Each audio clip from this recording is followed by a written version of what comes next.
ඒ නිර්දේශිත නාම අතරින් ඇත්තටම එකතැන විනාඩියක්වත් තියාගන්න බැරි මුළු වේදිකාවම පරිහරණය කරන හරි අවංකව කතා කරන කෙලින්ම කතා කරන අපි යාට ආරාධනා කරමු.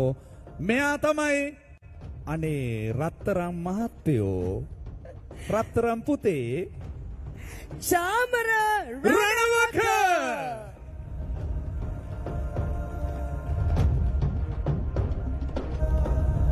මේ දවස්වල ඒ ගීතය මුළු රටේම ගීතයක් බවට පත් වෙලා බොහොම අපූර්ව ගීතයක්. අහන්න නැති තැනක් නැහැ. මම මේ ජීවිතේටම දැක්කයි ෆුල් කිට් එකකින් චාමර රණවක.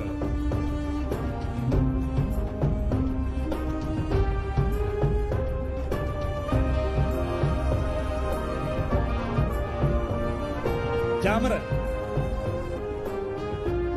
සින්දු කැලක් කියමුනේ. අලුත් සින්දු කැලක් කියමු පොඩි කැලක්. අනේ අනේ. මේ හැමෝම බලන් ඉන්නේ එක වෙනුවෙන්. නේද? එහෙම නේද? රයිට්.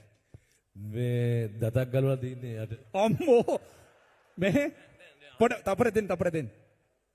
කොහෙට ආවත් මොනවා කළත් ප්‍රශ්න ගොඩක් අරගෙන ඉන්නේ. එක්ක දතක් ගලවලා එක්ක රෝග එකක්ම බෑ. පොඩි කැලක්. දතෙන් නෙමෙයි සින්දු ගැන කටින්නේ. හරි. සුදුහාමිනේ මං ගලවලා නැද්ද දතක්? සුදුහාමිනේ මේවට උත්තර බඳිනවද? එහෙනම් මෙහෙම කියන්නම්. අර කෑ ගහන්න එපයි. නොමසින්ද කියන්න තාත්තට කිව්ව එක.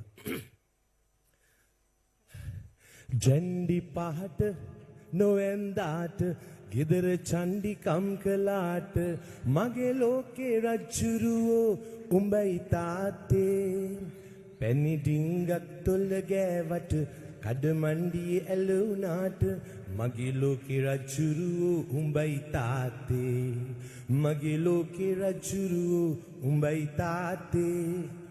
thank you ගොඩක් ස්තුතියි. ඔහුගේ සින්දු අහලා බලන්න ඔබ. ඔහුගේම පද, ඔහුගේම තනු, ඔහුගේම හඬ සහ පුදුම සමහර ගීතවල යථාර්ථයක් තියෙනවා. හොඳයි.